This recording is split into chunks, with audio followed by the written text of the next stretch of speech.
Leanne Harris, CEO for Keller Williams Portland Central. And today we actually have a very special guest, Andrea Peters, who's coming to us from the Texas area.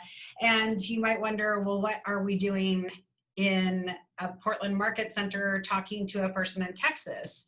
Well, at Keller Williams, we have something called expansion. And Andrea actually works for the United Home Group, which is their main hub is here in Portland, and Andrea is their #1 salesperson and operates out of Texas. So today we're going to get to know Andrea Peters. Hi, Andrea. How are you? Good. How are you doing? Good.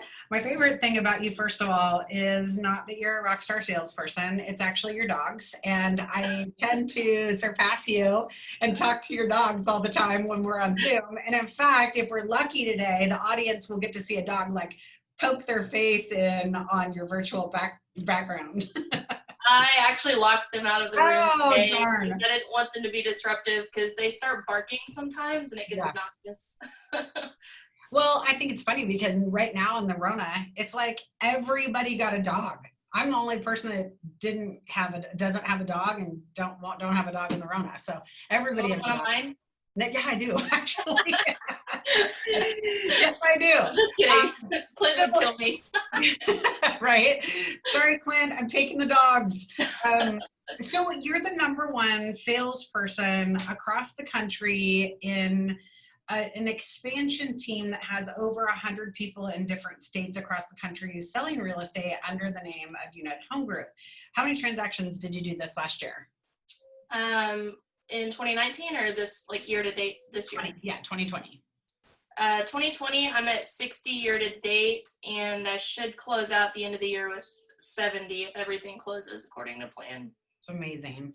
One of the things that you and I talked about, and we didn't talk about this ahead of time, but you had a very cool strategy. You had a builder that said, I just really need to get my listings on the MLS. And you said, sure, I'd be happy to go ahead and get them on the MLS for you as long as I'm getting some buyers out of it. And you've actually developed such a great relationship with this builder. So tell us the highs and lows of real estate. Like, where did what do you think? And tell us your story and then tell us your highs and lows. But how did you get into real estate and even think of ways to negotiate something like that with a buyer? Well, I kind of fell into real estate, if we're being honest. I think I have to do the math because I'm 35 now, and I don't know, I was in my early 20s and working 4 jobs because I'm kind of a workaholic. I can't just sit and do nothing. So one of the 4 jobs that I was working, I was filing call sheets at a telemarketing company. I didn't get on the phone. I didn't do that, but I filed the call sheets 3 hours a night, 4 nights a week. And one of the guys that was a telemarketer there had just got his real estate license and bought into a local apartment locating company. And he convinced me that with my work ethic and my hustle that I'd be good in real estate. And it took him a good year or 2 to convince me and finally get all my licensing classes done. And I went and worked with him for a little while and decided that leasing is not worth the hassle. Yeah. And jumped into sales and got my license. So I got my license in January of 2009. And so fast forward to here, I've kind of bumbled on my own for a while in sales, joined a team, then left and bumbled on my own some more, started my own team, moved across the country. Yeah. I did some productivity coaching for a while and really enjoyed that, and then came back to Texas and just been rebuilding my business. And then I kind of stumbled onto United Home Group, and it's probably been one of the best decisions I've ever made in my career. That's really awesome. Yeah. Well, let go. Yeah, you've definitely cranked up sales year over year. And so you can see your progression, and that's been really awesome. What are the highs and lows of doing real estate?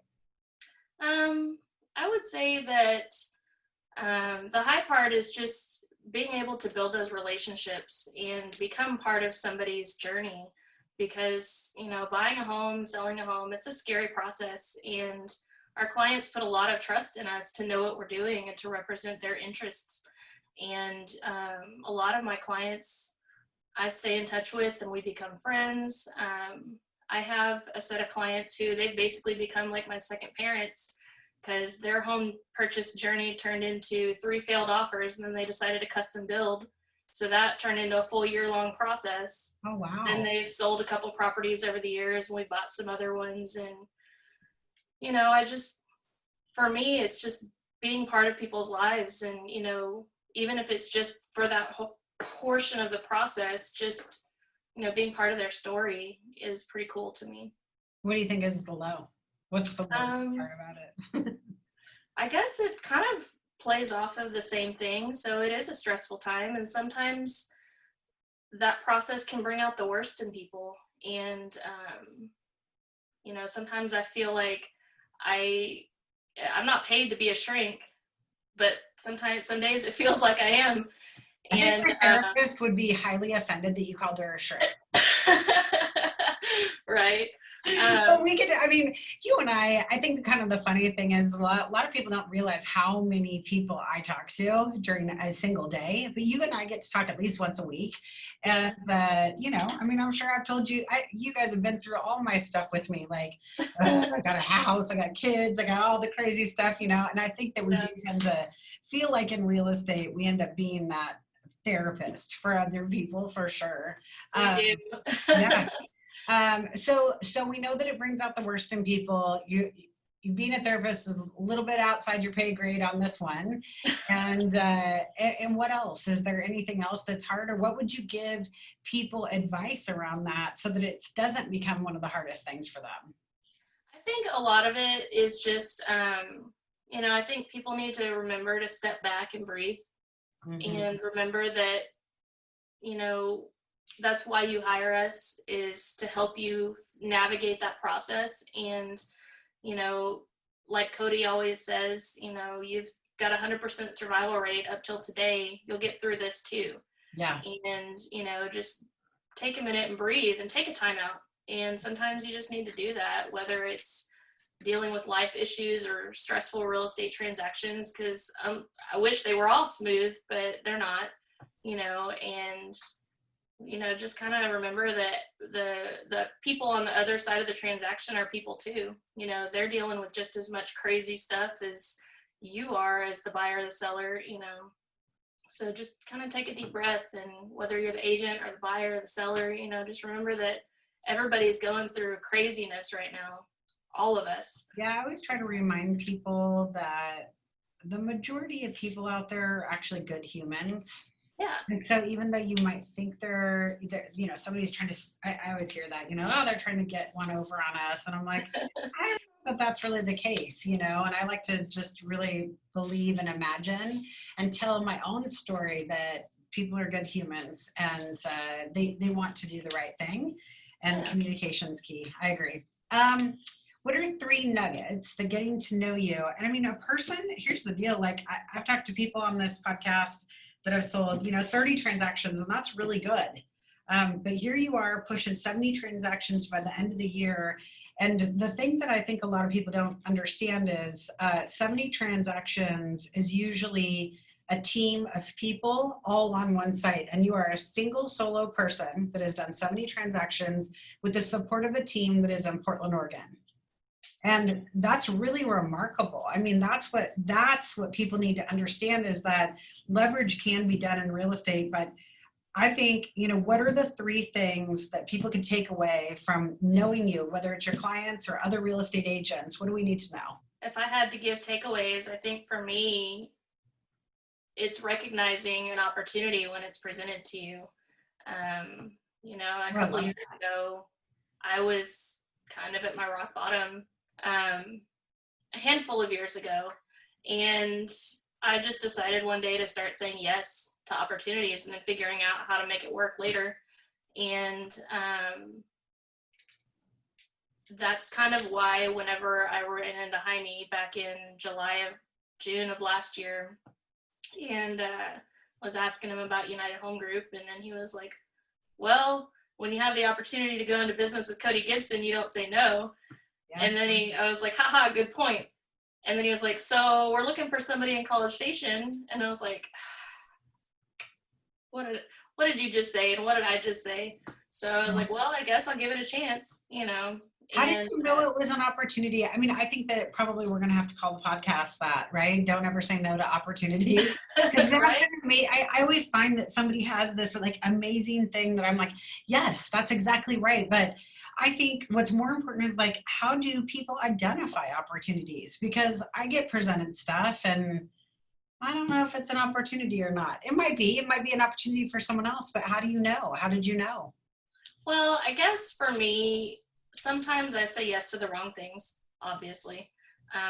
Hence some of the consequences of my actions over the years. But I think it boils down to every time you say yes to something, you have to say no to something else. Yeah. So I always ask myself, if I said yes to this, what would I have to say no to?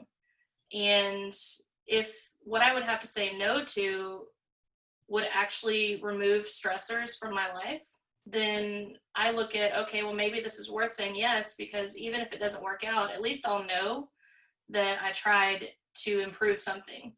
And sometimes it ends up not working out, but sometimes it does.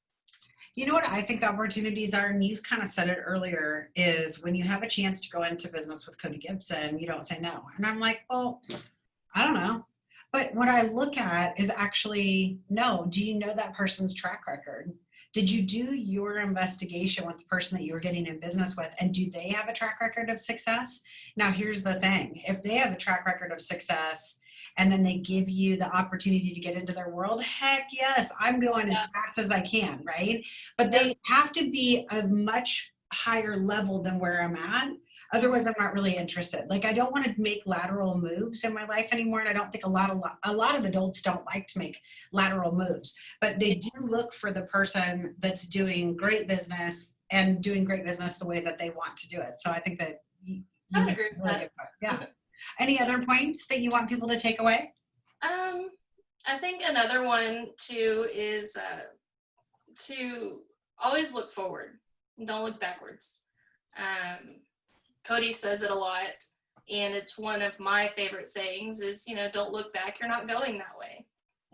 We've all made mistakes in our lives, and so when you look forward and you say yes to your opportunities, you can't look backwards at where you were. You have to focus on where you're going, or you'll always end up back wherever you were. Yep. And it sounds like a cliche, but cliches are cliches for a reason, right? Yeah, for sure. No, I love that. I think that that's one of the best ones. I tend to share that advice with people often. And yet, occasionally, you will start asking yourself that question. And we know, like, even right now during the pandemic, it's like, well, I used to be able to go do this and I used to be able to go do that. And it's like, I heard Oprah say this one time. And I think for a lot of people out there, they know that I've had some tragedy in my life. And one of the things that I heard during that time, and it's sort of, I remind myself of it during the pandemic, is she says, you are operating on a new normal. Yep. So in our lifetime, we've never had a pandemic. So even when we have a vaccine, even when we have, everything's back to normal or everything's mitigated or we have, no more Rona, whatever it might be, we're operating on a new level, and there will probably be masks on trains and public transport and, people, all sorts of crazy stuff, right? And we've gotten very digital during this time. And so I think what's important is not only just don't look back, but also understand that the new normal is going to be, if you embrace it, you get into the new life faster. Yeah, you've got to overcome and adapt, and I think that's kind of been a huge thing this year is everybody likes the term pivot. And I swear if I hear pivot one more time, Yeah. It's just adapt to the way things are now and the way that they continue to change, and we've had to do that a lot this year and going more virtual, like you said. And, it's definitely been an adventure. Yeah. And I wonder too, if the pandemic hadn't hit, how often you and I would have seen each other on screen and had conversations. I almost wonder if we would have waited till, the next real estate convention to see each other's faces and talked on the phone, because that's traditionally what we were doing prior to the pandemic. And I do feel like there's this closeness and much more of that. I don't know, camaraderie because we get to see each other's faces and body language and things like that, even though we're so far away. You know, we weren't FaceTiming each Yeah. other in my jammies. Yeah. Like, hey, Andrea, you know. So, well, that's good. What else? What's your third? Um, I think my third one would just be to remember to take time for yourself.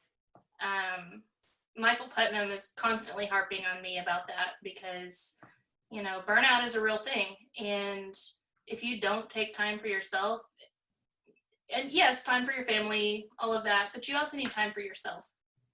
So I've started doing a lot of puzzles this year because when I watch Netflix or read a book, which are kind of my only real hobbies, I fall asleep. So I started doing puzzles because it keeps my brain active so I'm not like getting sleepy, and it gives me something to do and something to focus on. And sometimes Clint will do the puzzles with me, and sometimes I'm just sitting there doing it myself. But you know, it makes me happy, and it forces me to detach and stop thinking about other people, their problems, their challenges, and how to come up with solutions. I'm focused on myself. And I think it's important for people to remember that, especially right now. You know, a lot of people are at home, they're surrounded by their family all day, every day. You know, even if you just have to go into a room and shut the door and lock it for 30 minutes to be alone, you know, do it, because you have to have your own time and space to stay sane. Yeah, I mean, I think that people definitely have to stop apologizing for what they choose that they want to do during that time.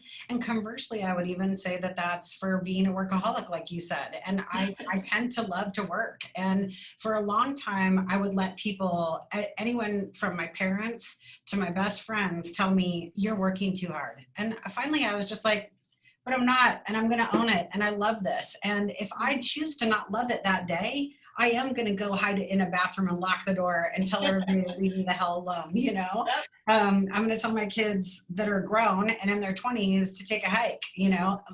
Mama ain't here today, you know? That's But what you it's gotta do.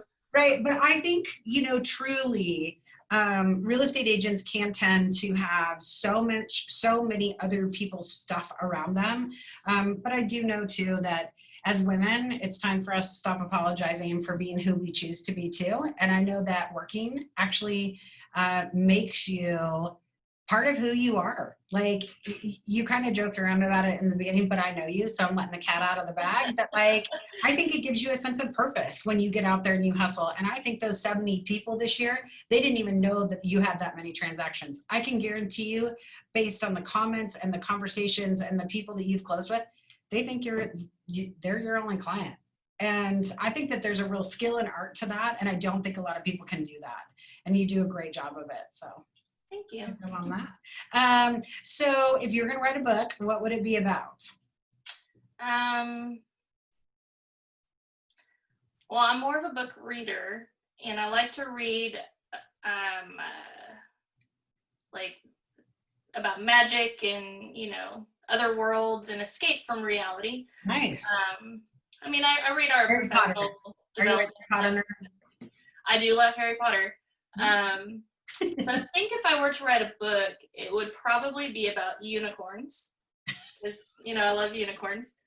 For those listeners that are only listening on podcast right now, you need to understand that Andrea has like a mythical wolf on her sweatshirt right now. Oh my God, I love you. And I feel like at some point in our careers together, we need to go to Disney World and go to the Harry Potter land, because I've been Yes, wanting. I haven't been there yet. Oh, it's so good. It's so good. Okay. Actually, I was there during the Maps Mastery thing a couple years ago, but half of it was closed, so I don't really think that counts. It was really good. I did get to go there during that time, and I got to go on all the rides. But okay, so back to unicorns. So you're going to write a book. It's going to be about unicorns. And, and what are we doing with these unicorns? Well, I was thinking about this because I did have a little bit of time to prepare on this question, because if I had to answer that on the spot, I would have just given you the biggest blank stare. I think it would be about unicorns, yes, but more so in a way of how to be a unicorn in a sea of donkeys. I like it. That might have to be the name of the podcast. Just see a unicorn and see a donkey. I mean, can we call them jackasses? I think we can. We can say whatever we want on a podcast. Well, that's awesome. Anything else you want to leave the listeners with, Andrea? Thank you for being on today. Well, I was told I get to ask you a question. Oh, okay. Yeah. I always tell people, don't tell me if you're going to ask me a question. I don't want to know about it ahead of time. I like to be caught off guard. This is actually Clint's question that he asks whenever he's interviewing new hires. And I love it because it actually gives you a little bit of insight into people. If you could be any animal, what would you be and why? Well, I would have to say that I would be a ram because I'm an Aries and I like to embrace my fiery side. And I do. I am such the proud Aries. I'm like, yep, I'm fiery and I love it. But also I can tend to be a little bit combative, obviously. And so I think that if I was a ram, then it would be a good depiction of me. Nice. That would be definitely what I'd do. I can see that. Wait, so what's your animal? A wolf. Yeah, what up? Hunters. I like it. All right. Back, you know? Right. I like that. I like it. Yeah. I mean, my first instinct. I don't know. Now I'm like, what else would I want to be? Right. I know. You can't overthink it because then you're like, well, I could be this. And yeah. So, yeah. It's neat to see what people's first, yeah. Honestly, the first one that came into my mind, though, was a bunny. What would your reason for that be? I was like, well, I don't know, because I think they're really cute, and there was a bunny outside my house this morning. So it was like the first thing that I thought about. But I'm like, no, that's really not who I am. All right. Well, Andrea, thank you so much for being on today. I really appreciate it. Thanks for joining us today on Getting to Know Your Realtor. This episode was brought to you by Lifeline for Hope. Be sure to catch us on Apple Podcasts, YouTube, Stitcher, and be sure to subscribe. Thanks so much again for joining us today. Have a great day.